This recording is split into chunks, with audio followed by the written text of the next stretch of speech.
If you want to portray your message exactly the way your brand would say it, then use your brand to say it. If you want to use an influencer to say it, then you need to let that person shine through. Otherwise, your content won't work. I'm Jonathan Gandalf, and welcome to the Content Cocktail Hour, powered by The Juice. Our mission is to squeeze out the deepest secrets of B2B marketing professionals to help you push your brand to the forefront of the industry. Let's raise the glass. Welcome back to the Content Cocktail Hour. This is Jonathan here, co-founder and CEO of The Juice. Excited to have you back and excited about today's conversation, all things influencer marketing with the VP of Marketing, Tanya Alain at Upfluence. We've previewed this conversation, just the two of us, and I'm like giddy to get to some of these topics. So excuse my excitement, excuse my rambling. I'm going to cut right to the chase. And Tanya, in your own words, tell us a little bit about yourself, your background, and Upfluence. Yeah, well, thank you for having me. Excited to be here to talk about not only influencer marketing, but content marketing and everything that, goes around that. I think it's a huge topic right now.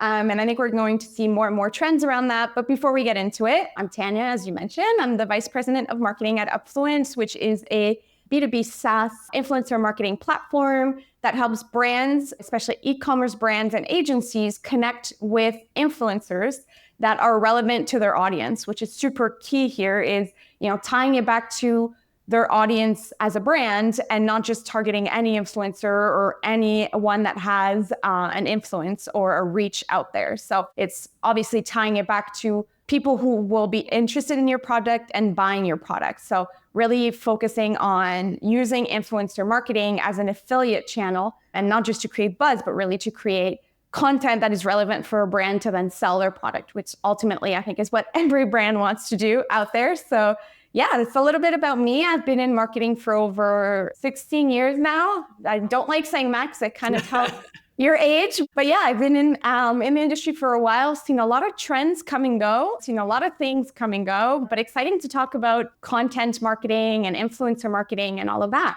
That's awesome. I'm excited to talk about it as well. But before we do that, this is the Content Cocktail Hour. We always like to ask our guests, and you're in France, so I'm interested in this answer as well. What are you enjoying drinking nowadays? As a true French person, I should say wine, and I am a big fan, not gonna lie. White wine is always my go-to, but I just actually came back from Japan, and so I've been actually all about matcha. And it's funny because I hated matcha before going to Japan, and of course, it's huge in their culture over there, and they have such good matcha that it actually turned me into it. So I've been drinking a lot of matcha lately, yeah. Love that. A refined matcha drinker, white wine also, yeah, you can't go wrong over there. So I'm jealous of what you have access to. Well, let's dig into the influencer marketing world, the content marketing world, even those two alone. It feels like it's a bit of a Venn diagram of like influencer marketing, content marketing, user-generated content. Like content really feels like it's kind of this weird overlap between all of those. So maybe like, I know you previewed it a little bit when you talked about what Upfluence does, but where does influencer marketing kind of fit in the marketing stack, and how does it work alongside of content marketing, or is it in place of content marketing? When we talk about content marketing, for me, content marketing is marketing, right? For me, marketing is content. Whether we're talking about influencer marketing, UGC, even referral marketing, things like reviews, for me, it's a piece of content, right? And it's the same for even a website. To me, it's content. It's how your brand is being viewed out there. So yeah, for me, marketing is content. It's not really separated. And we always talk about content marketing, but it should just be called marketing, really. And influencer marketing is one of those levers that you can create content with, right? Using people who already have an audience as a lever for you to reach new audiences or to reach your current audience in a different way. They're creating content that really resonate, which is why they have a following to begin with, but really resonate with a certain audience. And as a brand, being able to portray your brand message through these people that perhaps will not say it exactly as you want to say it or show it exactly the way you want to show it, but they'll do it in a way that's very genuine and very authentic to their audience, which goes a very long way. And that is one of the biggest things for influencer marketing is how do you stay relevant to your brand while allowing that authentic part of the influencer shine through so that it really targets the audience that loves that influencer and is following that influencer. So for me, yeah, influencer marketing is kind of one of the many branches of content marketing for sure.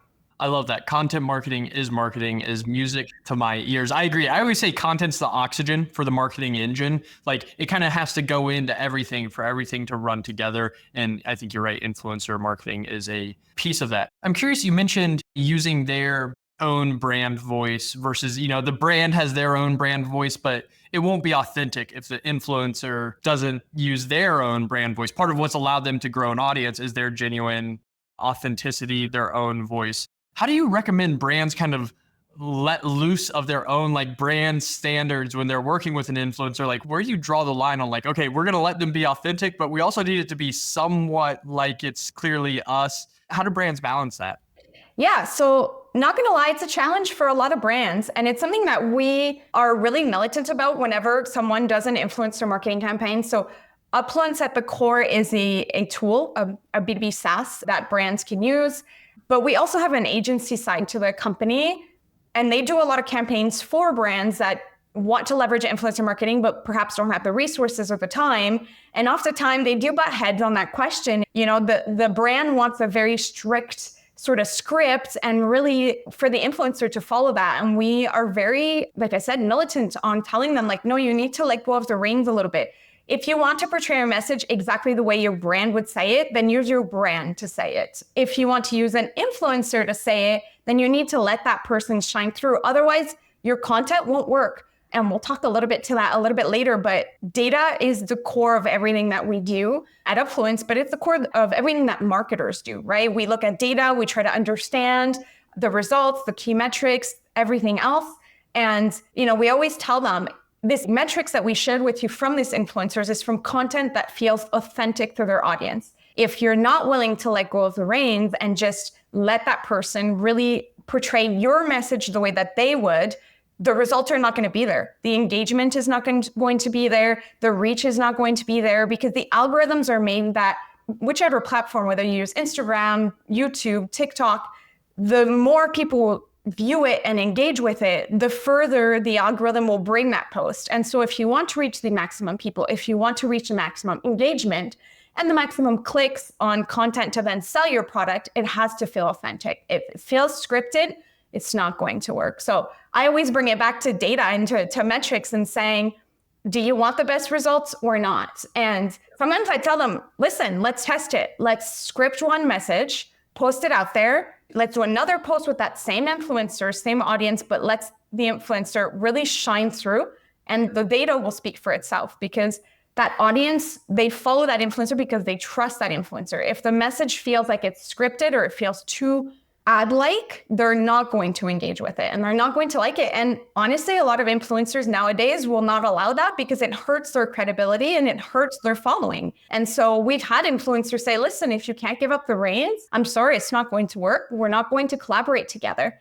And so very quickly, brands understand that they have to. It's always a bit of a challenge, but it's something that, they have to be able to do. That's the only way influencer marketing will work for them. So yeah, it's a challenge, but most of the time they kind of get it. That's a great reminder. I think we're all aware of influencer marketing now. And there are still, at least in the B2B space that I'm closer to, maybe some brands like tiptoeing into it or trying to figure it out, maybe haven't started it yet. What advice do you have for somebody who just wants to get started into influencer marketing? So I think the first thing for me is know who your audience is. And I think that's, again, at the core of marketing is what you should be doing, no matter what type of marketing initiatives you're doing, is who is your customer? Who is your target market? Who is your ideal customer profile? What does that person look like? And what is their biggest pain point? What is their biggest issue? What is their interest? And then from that, you can then build an influencer marketing strategy that targets these people specifically, because at the end of the day, an influencer that might look and feel like a great fit for your brand, when you deep dive into the data and you look at their audiences, it might not fit your brand. We've had that a lot in like the beauty space where an influencer is beautiful. She wears a lot of makeup. She fits the brand image very well. But when you look at her audience, sometimes they'll have a very high audience of men. Well, if you want to sell beauty products to women, although she fits your brand, she might not fit your audience. And so really understanding who your audience is and where they are and who you want to target at the core will make everything for your, not only your influencer marketing, but your marketing as a whole work. So that's always the very first thing that we try to hone in on is like, who is your ICP? If we could target 100% one persona, who would it be? And then from that, what is their pain point or why do they search for your product? And craft your message around that, because then you'll target the right people with the right message and it should work. Yeah, that's very subtle, but I love that example you give of like, okay, you know your audience and the influencer may fit your audience, but what about the influencer's audience fitting your audience? It's like a secondary layer of ICP fit that I think you have to give some thought to. That's really savvy. For sure, yeah. I mean, if you want the best results, for sure, you have to go one step further and understanding, is that person really the audience that I'm looking for?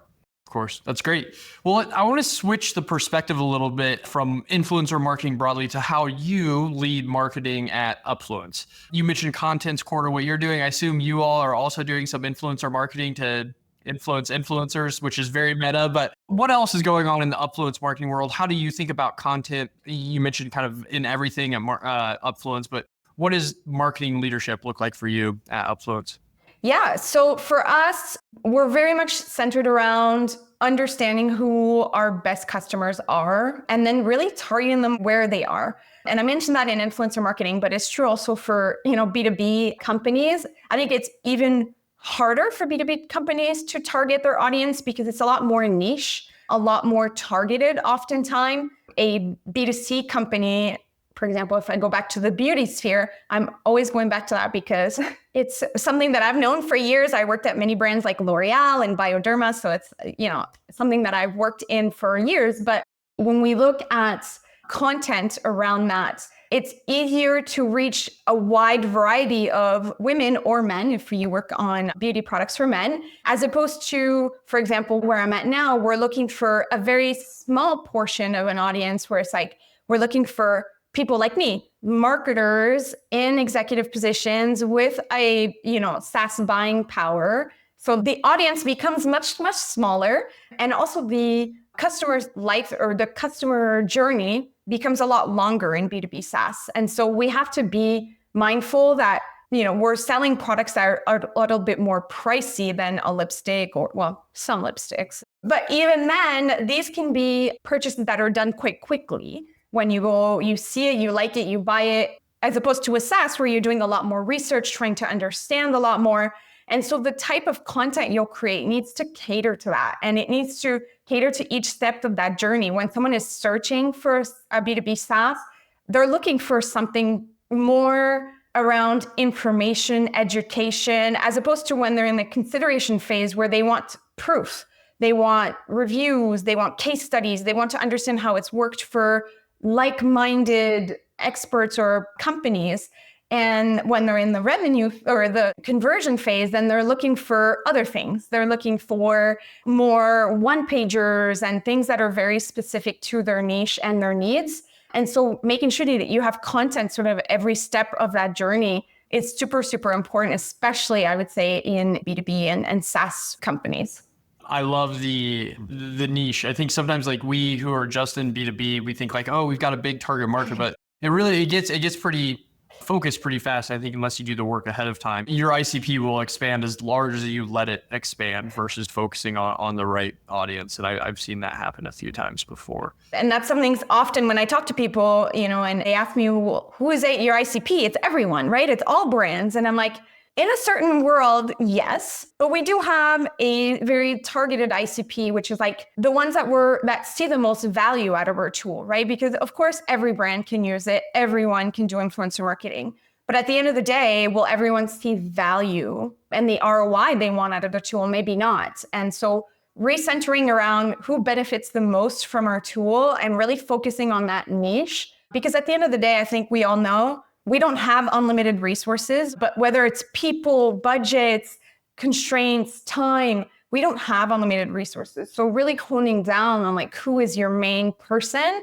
What do they want? What do they need? And really focusing all your efforts on that will yield a lot more than to go and reach to everyone and spend a lot of time or being too broad in your content as well. When you're trying to reach to everyone, well, your content kind of falls flat, right? Because you're not really talking to that person. You're talking to a wide variety of people that have a wide variety of needs. And so when they see it, they're like, man, it feels like a little bit, I don't want to say that, but AI generated content, which is a little bit broad and flat, as opposed to when you're really honing down, you're like, I know this person needs this specific things for this specific need and I can help there. Then they're like, well, yeah, that's me. I see myself in it. I know that's what I need. So I think there's also that to take into account for sure. Content for everyone resonates with no one. Okay, well, you mentioned AI. So we can't have a podcast in 2024 without talking about AI, especially in the influencer space. So you've mentioned two things previously that I think are interesting. You've talked about data-driven content and education-driven content, and then obviously influencer marketing. Both of those, I feel like, maybe fight against the stream of AI. Like, it's really hard to replicate AI. It's really hard to replicate influencers, although maybe we'll talk about that a little bit later. But how are you using AI in your role? I'll stop there with that question. I've got follow-up questions on influencer marketing and AI as well. But for me, AI is kind of a double type of initiative for marketers. So there's utilizing AI in your day-to-day as a marketer. And then there's also the whole aspect of people are using AI to find you nowadays. So there's like that double-edged sword in a certain sense that like using AI is amazing. I use it every day. I think it's something that we need to use in order to optimize our resources, optimize what we're doing, how we're doing it. I think it's also a great place, especially if we talk about AI tools like ChatGPT, for example, that are able to consolidate a lot of information very quickly in order to provide you with ideas, with insights, with data. But that's for me kind of where it ends. I think it's a great tool for sort of ideation and automations and helping on time and resources. But there still needs to be that human aspect that kind of reviews it and kind of looks at it and says, okay, what does that mean again for my audience? How does that work for my people? Like I said, I use AI in my daily life. For example, I'm like, I have an idea.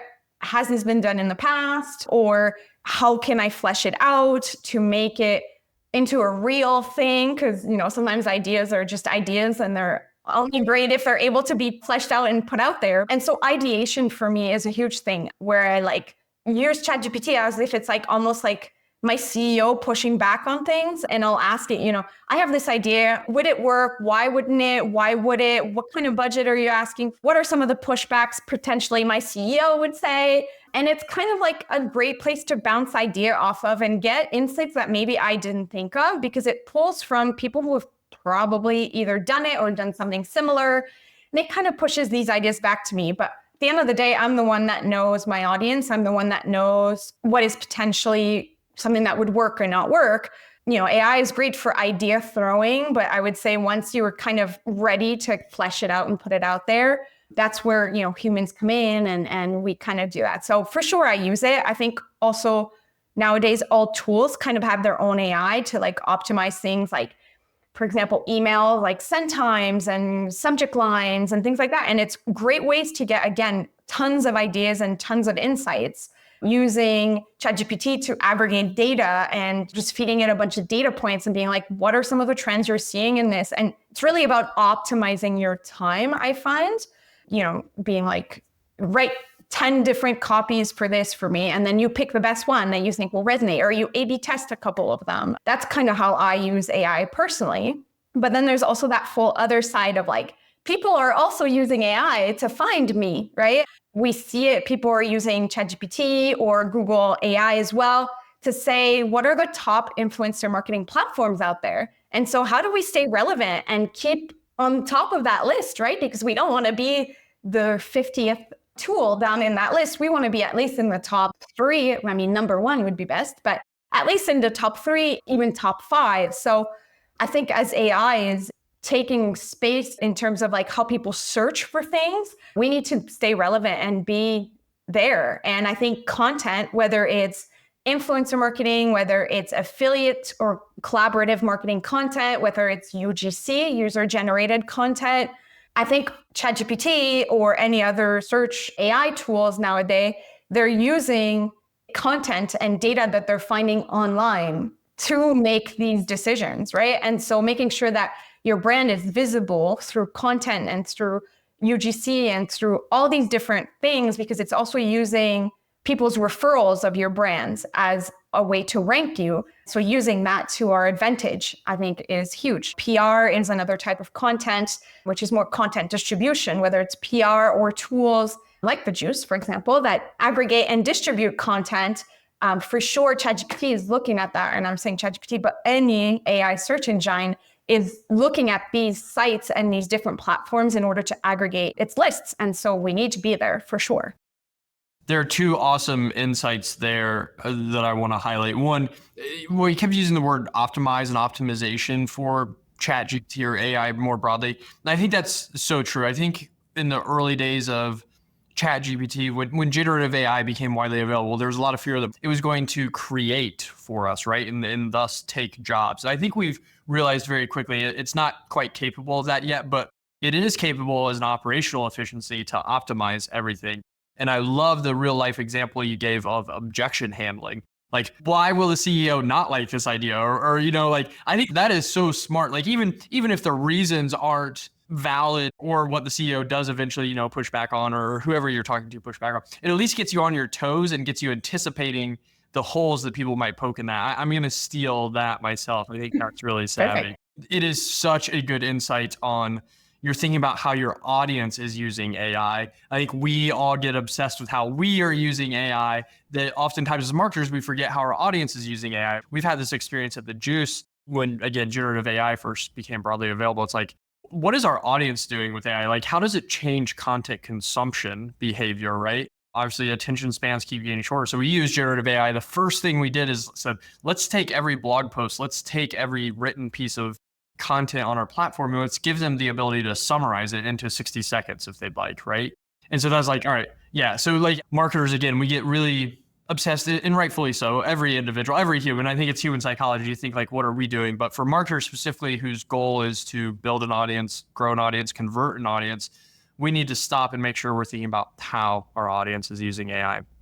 For sure. I mean, if they're utilizing to find things, then if you're not there, you're losing out on that battle, right? And AI is not going anywhere. So we need to be smart about how we use it, but also how we leverage it. And I think we're going to see more and more of these AI tools pop out. And eventually they're going to have paid placements in order to stay alive and things like that. And so it's going to evolve into, well, much like the Google of this world, right? When Google first came out, it wasn't what it is today. Well, these other tools will also become, maybe not all of them, but a lot of them will become sort of these ultimate search engines. We're talking about AI, but TikTok has now become a huge source of search. And they actually just launched their search feature. So obviously they're seeing that trend happening. And I think YouTube is another huge search engine. And so I think content as a whole, when we talk about content, we often think of like blogs and like white papers and these kinds of things. But at the end of the day, video content, especially short form video content nowadays, is like exploding thanks to TikTok, obviously, but also Reels, and YouTube has shorts now. And I think content is such a broad term, but it's so many different things that we need to think of. And yeah, I think it's just going to keep going. Content is not going anywhere, that's for sure. It's just shifting and it's changing the way that people are consuming it, but it's definitely going to be around for forever. So yeah. And you mentioned AI is not going anywhere. So speaking of that, what is AI doing in the influencer marketing space that's interesting? So multiple things. Obviously, more and more tools like Upfluence are using AI to make searching for influencers easier, outreaching to influencer easier. We actually have integrated ChatGPT into our tool. And so you can use ChatGPT search to do, or ChatGPT features to do a lot of your outreach for influencers. And so it can help you write emails for better outreach, make sure that influencers are reading and interested in your collaboration. So it will give you insights into like, is this a good email? Would it convert an influencer? What am I missing? So it's really making the outreach a lot easier, a lot faster. We also use AI in our search tool to provide you with better search and better results to your search as well. So when you're inputting keywords, we're actually, let's say to only have females, we're not only targeting people based on whether or not they mentioned they were male or female, but also looking at their posts overall and kind of doing some AI scanning and things like that. And so a lot of AI is being integrated into our tool. We have no choice. Most tools are now integrating. And so if we want to stay relevant, but also as people are using more and more AI, they're seeing the value in terms of time saving. And so if your tool doesn't offer all these time saving AI features, then you're kind of being left behind. So, that's one thing. But also on the influencer side, more and more influencers are, not using AI, but we're seeing a trend in AI generated influencers, which is crazy. Yeah. But we're now seeing more and more AI that look like real people, but that are just 100% AI generated. And it's been a growing trend. Multiple influencers with millions and millions of followers are essentially not real. They're AI generated, AI created, and they're actually doing collaborations with huge brands, especially in fashion, where they're able to generate the piece of clothing onto the influencer as if it was a real person wearing it. And it's been a huge trend and it's going to continue going. But yeah, it's crazy. AI is everywhere now. So That is wild. I can assure everybody who's listening or watching this is two humans. At least I think. I can speak for myself. There are two of us having this conversation, but it's crazy. I mean, you have to think there's a round of regulation, or maybe not. I don't know. Maybe this is the new normal, and it's just going to continue to grow. But that'll be fascinating to watch it all unfold. It's crazy to us, right? Influencers that are not real people and they're being followed by millions of people. But at the end of the day, a lot of social media is AI. If you look at filters, ultimately they're AI filters that kind of changes your appearance or changes what we're seeing. And so it's not something new. It's just, that's like the whole spectrum.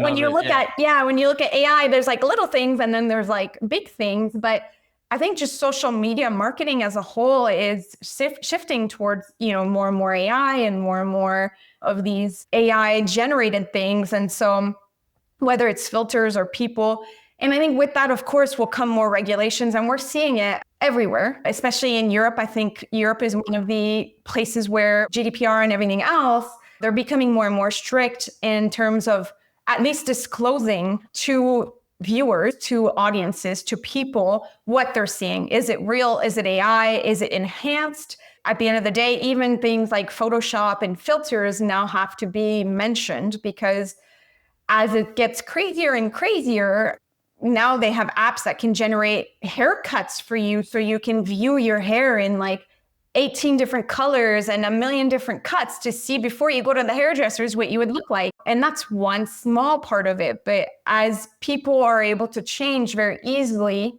their appearance, it's important, and what they do, it's important to have at least that openness to say it is AI generated, or it is a filter, or it is not real. And so people can then understand what they're seeing. For sure, I think we'll see more and more of that happen. The crazy thing is that AI influencer, they're not hiding it. They're fully proud of it. It's out there and everyone knows that it's an AI generated influencer, or person, I should say. And so at least kudos to that. They're fully open about it and they're not lying, so it's crazy. If it works, it works.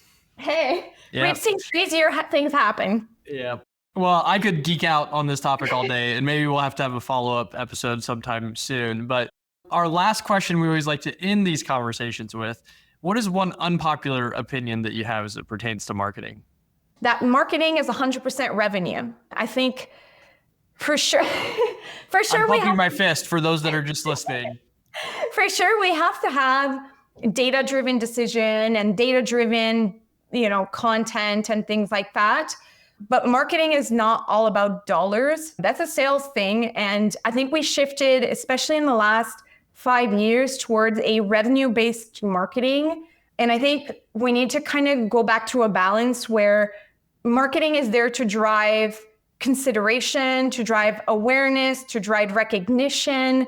I think we've lost so much in terms of like brand recognition overall, because we're so focused on how many leads can I generate, how many of these are converting, how many of these are buying, instead of just saying, if I create good, interesting content that drive awareness and that drive value, these people will come back and convert with time. But we've become so focused on what we call performance marketing that we've forgotten a little bit the other side of marketing, which is what it was at the core, is like, how do I make my brand visible out there and just bring value to my customers? And so I think we need to go back to that a little bit more.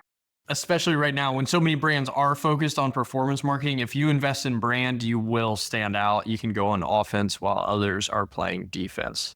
Tanya, if people want to learn more from you or learn more about Upfluence, what's the best way to do that?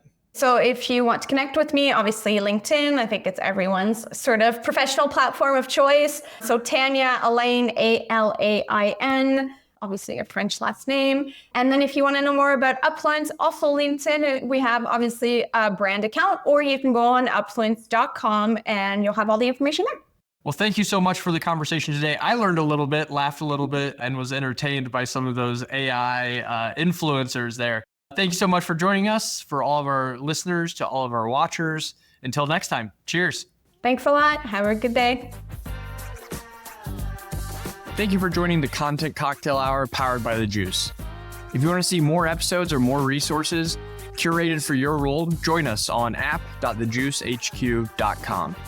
See you next time, same place. Cheers.